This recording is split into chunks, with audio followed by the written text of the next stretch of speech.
ባል ለማግባት ብሎ እንዴት ሰው እምነቱን ይቀይራል? እግዚአብሔርን እንዴት ሰው እግዚአብሔርን የሚያክል አምላክ ትልቁን አባት ንጉሱን ስላሴ እየበሉ ነው። የተወደዳችሁና የተከበራችሁ እግዚአብሔር ቤተሰቦች ኦርቶዶክሳውያን ራሱ መስክሮ ናባኔ ካለ አማራጭ ፈላጊው ያሰውታል። ሐዋርያቱ ስለሱ ሞቱ ከነሱ ይልቅ ማቀርቡ ለናቱ ምን አሉ ታዲያ ከጻፉት መልእክት ከኢየሱስ ሌላ የማስም አለበት ነቢያቱ ቀድሞ አወሩ ያድናል ብለው ሩቅ መሰከሩ። ከደጅ ቆሞ በሩን ያንኳኳል ብትፈቅድለት ወደ ውስጥ ይገባል። ስለ ኃጢአት ደሙን ያፈሰሰው ወልደ እግዚአብሔር ልጅ ብቸኛ መንገድ ነው። አማላጄ አማላጄ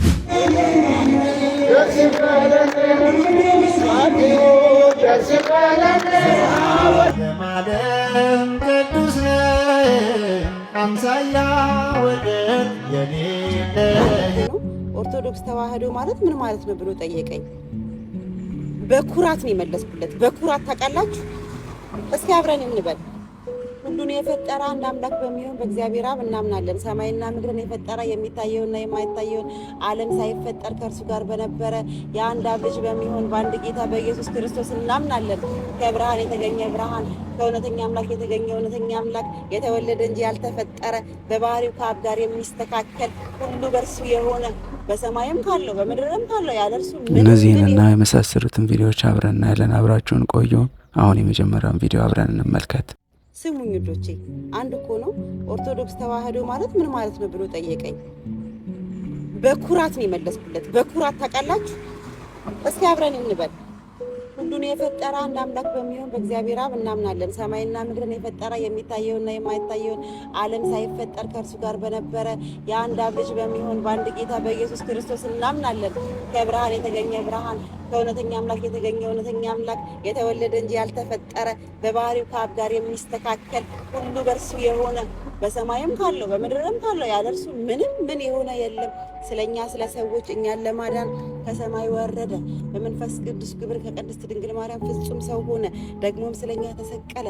በጴንጤናዊ በጲላጦስ ዘመን እርሱ መከራን ተቀበለ፣ ሞተ፣ ተቀበረ። በሶስተኛው ቀን ከተለይቶ ተነሳ። በቅዱሳን መጻሕፍት እንደተጻፈው በክብር በምስጋና ወደ ሰማይ አረገ። በአባቱም ቀኝ ተቀመጠ። ዳግመኛም በሕያዋንና በሙታን ላይ ለመፍረድ በምስጋና ይመጣል። ለመንግስቱም ፍጻሜ የለውም። በመንፈስ ቅዱስም እናምናለን። እርሱ ጌታ ሕይወትን የሚሰጥ ከአብ የሰረጸ ከአብ ከወልድ ጋር በአንድነት እንሰግድለታለን፣ እናመሰግነዋለን። እርሱም በነቢያት አድሮ የተናገረው ነው። ከሁሉ በላይ በምትሆን ሐዋርያት በሰሯት በአንዲት ክብርት ቅድስት ቤተክርስቲያን እናምናለን። ኃጢአት በሚሰረይባት በአንዲት ጥምቀትም እናምናለን። የሙታንንም መነሳት ተስፋ እናደርጋለን። የሚመጣውንም ሕይወት ለዘላለሙ አሜን።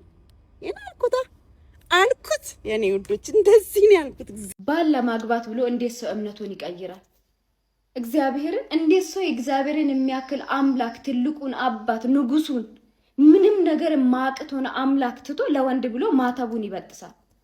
እግዚአብሔር በእምነትሽ አይሰጥሽም? እግዚአብሔር እኮ ይሄ ወንድ ይቅር ሰው ይቅርና ከና ኃጢያታችን ቀን ላይ ቀን ጨምሮ የሚሰጠን አምላክ እኮ ነው። አንቺ ለዛም አበባ ቤትሽ ድረስ ላመጣልሽ በአበባ በብልጭልጭ ነገር ላታለለሽ ወንድ ብለሽ ማተብሽን በጥሰሽ እግዚአብሔር የሚያክለው ረግጠሽ ሰው መርጠሽ ልብሽ ውስጥ ሰው አስገብተሽ ይሄ በስመ አብ ቅዱስ መድኃኒዓለምን ይሄ ማለት እኮ ምንድን ተቃላችሁ? በቃ እኔ ከእግዚአብሔር በላይ አበባ ይበልጥብኛል። ይሄ አበባ ከእግዚአብሔር በላይ ይሄ የሚረግፈው እንዲህ ስታረጉት ለሚረግፈው አበባ ብላችሁ እግዚአብሔርን ክዳችሁ ማተብ በጥሳችሁ ተመስገን እግዚአብሔር ረድቶኛል። እግዚአብሔር አይደለም የረዳሽ እኔ እናት ሰይጣን ነው የገፋሽ። ይሄ በስመ አብ ቅዱስ ከዛ ምን አይነት ልጅ ልትፈጥሩ ነው? እግዚአብሔርን አስክዶሽ ማተብስን አስበጥሶሽ አበባ ስለደረደረልሽ ብቻ ፍቅር መስሎሽ ነው። እግዚአብሔር የሌለበት ትዳር መቼም አይሳካም፣ መቼም አሪፍ አይሆንም። እግዚአብሔርን ካስቀደምሽ ግን ውሃ እየጠጣሽ 10 ዓመት ልትኖሪ ትችላለሽ። ውሃ ባጠጭ አፈር እየቀመሽ 20 ዓመት ልትኖሪ ትችላለሽ። በረከት አለው። ምትወልጂ ዘር ራሱ ምርጥ ዘር ነው የሚሆነው። እግዚአብሔርን ያስካደሽ አበባና በአበባ አታሎሽ እንትን ብሎሽ ማተብሽን ያስበጠሰሽ ባል ማለት እሱ እግዚአብሔር አይሆንሽም። ተከታታዮች እንኳን ለሐምሌ 7 ቀን የሥላሴ በዓል ቀን በሰላም በጤና አደረሰን አደረሳችሁ። ሐምሌ 7 ቀን አጋዕዝተ ዓለም ስሉስ ቅዱስ አጋዝዕተ ዓለምም ይላቸዋል። እንግዲህ ዓለምን የፈጠሩ አብ ወልድ መንፈስ ቅዱስ ወደ አብርሃም ቤት የገቡበትና የተስተናገዱበት ዕለት ነው። ላም እንደታረደላቸውም ይነገራል። በዛ ቤት ማዕድ እንደተዘጋጀላቸውና ያንን ማዕድ እንደተሳተፉ ይነገራል። ይሄም ማለት ሥላሴ በሉ ሲባል ላሙ በእነሱ የተበላው እንስሳው ተነስቶ መልሶ ስብሐት ብሎ ስብሐት ለአብ ስብሐት ለወልድ ስብሐት ለመንፈስ ቅዱስ ብሎ ያመሰገነበት ላሙ እግዚአብሔርን አመሰገነ። የተበላው የሞተው ምክንያቱም የሞተውን ላም ማስነሳት ይችላሉ። እንኳን የሞተውም መጀመሪያ ምን የፈጠሩት እነሱ ናቸው። ሥላሴ የፈጠረው ነው። እግዚአብሔር የፈጠረው ነው። እግዚአብሔር አብ፣ እግዚአብሔር ወልድ፣ እግዚአብሔር መንፈስ ቅዱስ ሥላሴ ማለት ይሄ ነውና አብርሃም እንግዳ ተቀባይ ነበረ። በእንግዳ ተቀባይነቱ ሰይጣን ቀንቶበት እንግዳ አስቀረበት።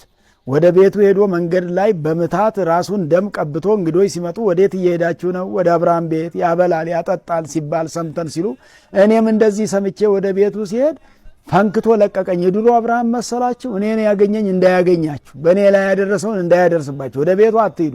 የድሮ አብርሃም አይደለም እሱ። አሁን ሰው መምታት ጀምረዋል፣ ሰው መቀጥቀጥ፣ ሰው መፈንከት ጀምረዋል ብሎ መንገድ ላይ የሐሰት ወሬ አስወርቶ ልክ ዛሬ ሐሰት ሰዎች የማይፈልጉት ነገር ሲሆን ውሸት አስወርቶ በውሸት ቀብተው ውሸት አፋፍራርሰው መልካሙን ነገር መራራ አስመስለው ጣፋጩ መራራ አድርገው ጨለማውን ብርሃኑን ጨለማ እያደረጉ እየቀያየሩ እንደሚያወሩት ሰይጣን ቀያይሮ አቡሃ ሐሰት የሐሰት አባት እሱ ነውና ሐሰትን በምድር ላይ የፈጠረ እኮ ሰይጣን ነው። ሐሰትን የፈጠረ ከሰይጣን በፊት ሐሰት አይታወቅም ነበር።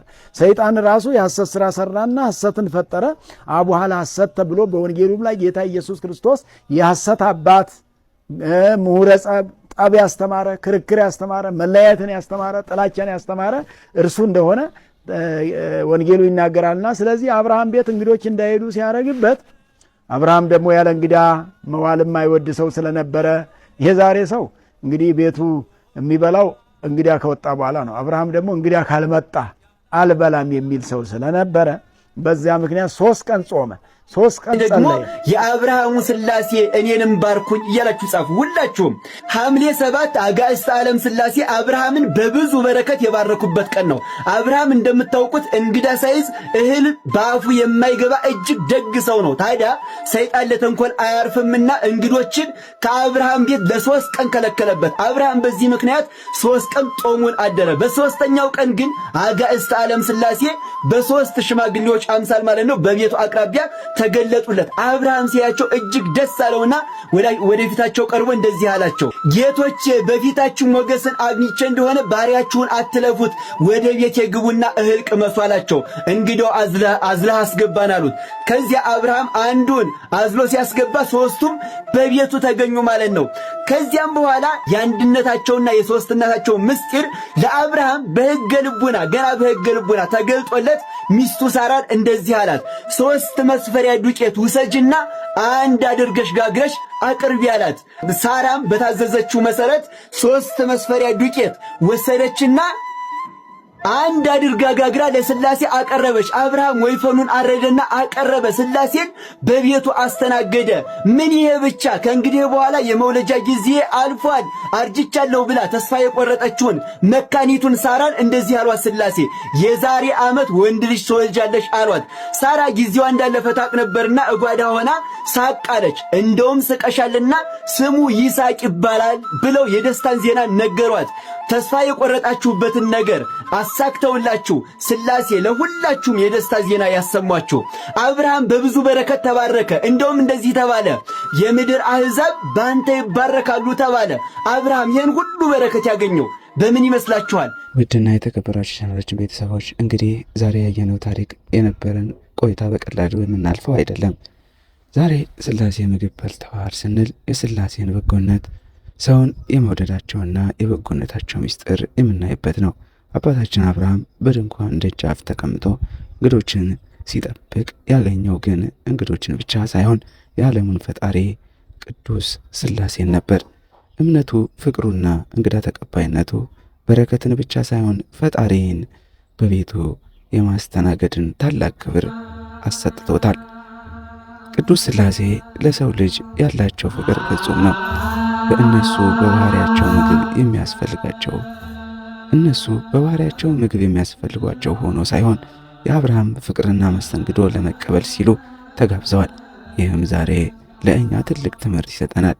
እኛስ በዕለት ተዕለት ሕይወታችን የተራቡትን በማብላት የተጠሙትን በመጠጣትና እንግዳ በመቀበል ሥላሴ በቤታችን በሕይወታችን እያስተናገድን ይሆን ወይስ ከክፉ ምኞትና በጭካኔ ፈጣሪያችን እያሳዘንን ነው?